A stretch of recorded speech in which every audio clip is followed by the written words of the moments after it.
अस्सलाम वालेकुम students, welcome to my YouTube channel view show lecture from Hafiza Zafar. तो कैसे हैं सब स्टूडेंट्स? उम्मीद करती हूँ सब खैरियत से होंगे। अल्लाह पाक आपको कामयाबी अता करे और हिफ्ज़ ईमान में रखें। तो स्टूडेंट्स, आज आपके साथ मैं इंग्लिश 3-7 का लेसन नंबर 9 जो है शेयर करने जा रही हूँ और जो अहम चीज़ें होंगी वो इसमें बताऊँगी। आज का जो लेक्चर है बहुत ही शॉर्ट है, बहुत ही ईजी है, बहुत ही ईजी वे में आपको समझाऊँगी। तो लेक्चर स्टार्ट करने से पहले मेरी आपसे रिक्वेस्ट है कि मेरे चैनल को सब्सक्राइब कर दें, ताकि साथ में बेल आइकन का जो ऑप्शन है उसको भी क्लिक कर दें, ताकि आने वाले हर नए लेक्चर की वीडियो आप तक पहुंचती रहे। तो चलें स्टूडेंट्स, टाइम वेस्ट किए बगैर हम अपना लेक्चर स्टार्ट करते हैं। लेसन नंबर 9 है principle of business communication. Business communication के प्रिंसिपल कौन कौन से होते हैं तो आउटलाइन में ही उन्होंने बता दी हमें। जो फर्स्ट आउटलाइन है वो है क्लैरिटी, नेक्स्ट वाली है choose short familiar conversational word, उसके बाद है construct effective sentences and paragraph. क्या क्या है? 3 आउटलाइन है। पहले है क्लैरिटी, चूज़ करने हमने शॉर्ट फैमिलियर्स, ठीक है, जिसमें शॉर्ट सेंटेंसेस बताए गए हों। उसके बाद कन्वर्जेशन वर्ड्स होनी चाहिए, construct effective sentence and paragraph, ये 3 थी। उसके बाद है ये जो लेटर उन्होंने लिखे हुए हैं स्टूडेंट्स आपके पढ़ने वाले नहीं है, ना ही इतना इसमें अहम है कोई चीज़, क्योंकि मैंने रीड करके देखी थी। इसमें कोई भी एमसीक्यूज़ या फिर कोई भी पैराग्राफ जो है ऐसा एमसीक्यूज़ या फिर डेफिनेशन क्लियर नहीं है। तो आपने क्या करना है, इसको स्किप कर देना इन माय व्यू, बिकॉज के मुझे ये अहम नहीं थे लगे, ठीक है। अदरवाइज़ आपने एक दफ़ा इनको पढ़ लेना है। और अभी जो है सबसे पहले इसकी जो हम टॉपिक है हमारा आउटलाइन का वो हम पढ़ते हैं। सबसे पहले है क्लैरिटी।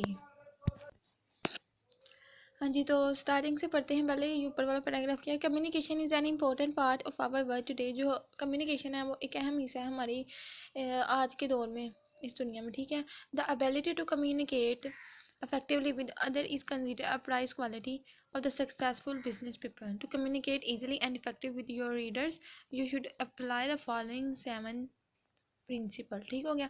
तो कितने प्रिंसिपल है हमारे बिजनेस कम्युनिकेशन के? 7 प्रिंसिपल है। कौन कौन से ये हम पढ़ लेते हैं, आपने याद रखने हैं। तो कौन कौन से? क्लैरिटी, कंसाइजनेस, कंसिडरेशन, करेक्टनेस, उसके बाद करेक्टनेस, कर्टेसी, उसके बाद है कंप्लीटनेस। ठीक हो गया, ठीक है।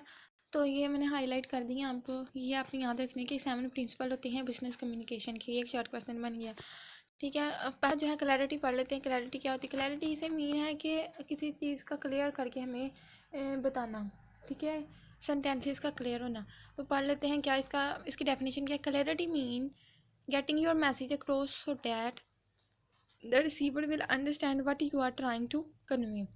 क्लैरिटी का मतलब ये होता है कि आप अपना मैसेज जो है रिसीवर तक पहुंचाना चाहते हैं, ठीक है, और वो रिसीवर किस तरह से इसको अंडरस्टैंड करेगा, इसको आपके मैसेज को अंडरस्टैंड करने की कोशिश किस तरह से करेगा, किस तरह से आप उसको कन्वे कर सकते हैं। You may not be able to write clearly if you have not thought about your message first. सबसे पहले आपको पता होना चाहिए कि आपने मैसेज कौन सा देना है। इसमें स्टूडेंट्स बात ये है कि देखें, आपको पता होना चाहिए अपने बात क्या करनी है। जैसे कि आपको मैसेज पता है, आपके जहन में टॉपिक भी है, आपको मैसेज का भी पता है, लेकिन आपको डिलीवर करना नहीं आ रहा, आपको बताना नहीं आ रहा, जो चीज़ आप कहना चाह रहे हैं वो आपको समझानी नहीं आ रही मैसेज के थ्रू, ठीक है। तो सबसे पहले आपको पता होना चाहिए कि you may not be able to write clearly if you have not thought about your message first. कि सबसे पहले आपका जो मैसेज है वो खुद को आप क्लियर करवाएं, उसका आपको पता होना चाहिए कि मैंने कैसे बात करनी, किस तरह से मैंने किस वे में मैसेज जो है सेंड करना है, डिलीवर करना है, इस तरह से, ठीक है। It is better to write down the main points of the message. A rough draft should be made first and then revised, ठीक है। Clarity is achieved in part through a balance between precise language and familiar language. जो clarity होती है वो किससे achieve होती है? एक हिस्सा है, और वो किसे is a part clarity is achieved in part through the balance, एक बैलेंस के जरिए, जो किन किन के दरमियान होता है? Prices language and familiar language. ये आपने याद रखना है, ठीक है स्टूडेंट्स। तो ये था क्लैरिटी के बारे में। अगर आपको क्लैरिटी के बारे में क्वेश्चन आ जाता है व्हाट आर द क्लैरिटी, तो आपको एज अ माइंड में जो है याद रहना चाहिए। क्लैरिटी का मतलब होता है किसी सेंटेंसेस को क्लियर करके वाज़ा करके बताना, ठीक है। अगर आप किसी को मैसेज करना चाहते हैं देन आपको पता होना चाहिए कि सबसे आपको पता है कि मेरा मैसेज ये चीज़ मैंने उसको बतानी है, ठीक है। तो लेकिन आपको डिस्क्राइब करना नहीं आ रहा, मैसेज करने का तरीका नहीं आ रहा, वो वे नहीं आपको आता, तो पहले आपको अपने मैसेज को एक्सप्लेन करना आना चाहिए, ठीक हो गया। ये इसमें क्लैरिटी होती है किस चीज़ को क्लियर करके बताना। बाकी इसके आप अगर इसकी डेफिनेशन आ जाए तो आपने जो मैंने हाईलाइट की हुई ना 2 लाइन्स, आपने ये कर देनी इसमें, ठीक है। तो बाकी अगर आप सारा लिखना चाहते हैं क्लैरिटी के बारे में तो सारा ही लिख सकते हैं, कोई इशू नहीं है। चलें नेक्स्ट आते हैं। Following are some ways to help make your message clear. कौन कौन सी चीज़ें हैं जो हमें मदद देती है कि हमारा मैसेज क्लियर हो। Choose short familiar conversation word. Simple word में देखें, कम्प्लेक्स वर्ड, सिंपल वर्ड। ये उसने इतनी बड़ी करके लिखी है कि a substantial segment of the population, इतनी मतलब ज़्यादा लाइन में लिखा हुआ था ना उन्होंने, तो आप सिंपल वर्ड्स में उन्होंने लिख दिया कि मैनी पीपल, बहुत सारे लोग। बात तो एक ही होगी ना। फर्स्ट वाले जो कम्प्लेक्स वर्ड थे उसमें भी एक ही मकसद है बात का मीनिंग, और सिंपल वर्ड जो उसमें भी एक ही बात है, एक ही मीनिंग है, लेकिन उसको उन्होंने क्या कर दिया, शॉर्ट कर दिया, शॉर्ट फॉर्म में ले आए। इस तरह से हमें क्या करना चाहिए कि चूज़ करने चाहिए शॉर्ट फैमिलियर कन्वर्जेशनल वर्ड्स। उसके बाद अफोर्ड एंड अपॉर्चुनिटी, वही अलो, ठीक है। इस तरह से कंसाइज वर्ड, कंसाइज के बारे में मैं पहले भी बता चुकी हूँ लेसन नंबर 6 जी, या लेसन नंबर 7, हाँ जी, उसमें मैं बता चुकी हूँ कि कंसाइज का मतलब होता है शॉर्ट, शॉर्ट फॉर्म में। जैसे कि ये देखें आप, मैं आपको समझाती हूँ एग्जांपल से। अराइव्ड एट द कंक्लूजन, तो वो नेक्स्ट उन्होंने कंसाइज शॉर्ट फॉर्म में उसको कर दिया कंक्लूडेड, ठीक है। At the later date, later कुछ देर बाद। तो ये होता है कंसाइज वर्ड्स, वो होते हैं जो बहुत बहुत ज़्यादा बड़े सेंटेंसेस को शॉर्ट फॉर्म में हम कर देते हैं, कन्वर्ट करते हैं। लेट्स सपोज कोई बहुत बड़ा सेंटेंस लिखा हुआ था उसको हमने शॉर्ट फॉर्म में कर दिया, ठीक हो गया। तो यही कंसाइज होता है। इसकी मैं डेफिनेशन आपको बता चुकी हूँ पहले भी, तो बस यही कंसाइज मीन शॉर्ट फॉर्म, ठीक है। तो avoid repetitive words in the following redundant expression. तो ये जो है ना अवॉइड किस तरह से करना चाहिए, बार बार जो हम वर्ड्स रिपीट करते हैं, बार बार जो हम लफ्ज़ दोहराते हैं उनसे रिपीट करना चाहिए। मतलब मीनिंग एक ही होता है हर चीज़ का, लेकिन हम क्या करते हैं बार बार उसी चीज़ पे जोर डालते रहते हैं, ठीक है।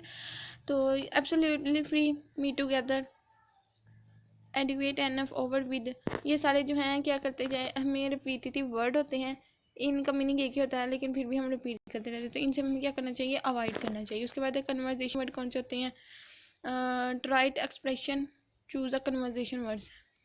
तो ये आपने पढ़ लेने हैं। एक्नॉलेज रिसीप्ट और थैंक यू फॉर, मतलब इनके मीनिंग एक जैसे होते हैं लेकिन इनको कंसाइज कर देते, शॉर्ट फॉर्म में कर देते। तो आपको ये एमसीक्यूज आ सकते हैं, एज अ क्विज के तौर पे आपको आ सकते हैं। तो आपने ये जो है ना अच्छे से एक दफ़ा देख लेने हैं। बाकी कंसेप्ट मैंने आपका क्लियर करवा दिया है, ठीक है। ये क्लिचेस क्या होती हैं, here are some of the more popular cliches, use them sparingly only when you are sure the best express your intent, ठीक है। All thing being equal, break the ice by leaves and bounds by rule of thumb, ठीक है। क्लिचेस वो होती हैं जिसमें एक जैसे कि student only when you are sure the best express your, कि आप अपने इंटेंट का किस तरह से बेस्ट एक्सप्रेस कर सकते हैं, किस तरह से अपनी बात को सही तरीके से वाज़ा कर सकते हैं, ठीक है। तो ये सारी चीज़ें ऑल थिंग्स बीइंग इक्वल ये होनी चाहिए। तो ये थे स्टूडेंट्स आज की आपके साथ अहम जो चीज़ें थी मैंने शेयर की हैं।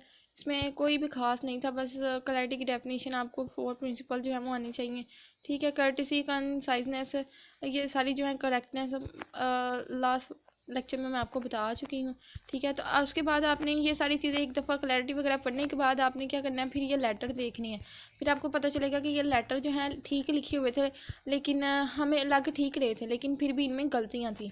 गलतियाँ क्यों थी, मिस्टेक क्यों थी, हमें क्यों नहीं था पता चल रहा, वो अब आपको पता चल जाएगा जब आप 7 प्रिंसिपल पढ़ेंगे। दैन आपने ये लेटर रीड करने हैं, और लेटर में से कुछ भी अहम चीज़ें नहीं है, बस आपने प्रिंसिपल याद रखने हैं। बिजनेस कम्युनिकेशन कितने होते हैं, 7 होते हैं, ठीक है। और इनकी डेफिनेशन क्लैरिटी की, और क्लिचेस क्या आती हैं, बस ये अहम चीज़ें थी आज की। तो होप सो कि आज का लेक्चर भी आपको काफ़ी पसंद आया होगा। मैंने बहुत शॉर्ट टाइम में आपको मैंने सब कुछ डिस्क्राइब किया है, बहुत अहम टॉपिक जो है वो बताए हैं, ठीक है। तो होप सो क्या उम्मीद करती हूँ कि आज का लेक्चर भी आपको काफ़ी पसंद आया होगा। तो मेरी आपसे ऑलवेज़ की तरह यही रिक्वेस्ट है कि मेरे चैनल को सब्सक्राइब कर दें, ताकि मेरे आने वाले हर नए लेक्चर की वीडियो का नोटिफिकेशन आप तक पहुँचता रहे। तो आज हमारे 10 लेक्चर जो है वो कंप्लीट हो चुके हैं इंग्लिश 301 के। तो अच्छे से अपनी एग्ज़ाम की तैयारी करें, इस बार है भी फिज़िकल है। तो मिलते हैं नेक्स्ट लेक्चर में, तब तक के लिए अपना बहुत सारा ख्याल रखिएगा स्टूडेंट्स। अल्लाह हाफिज़, टेक योर सेल्फ।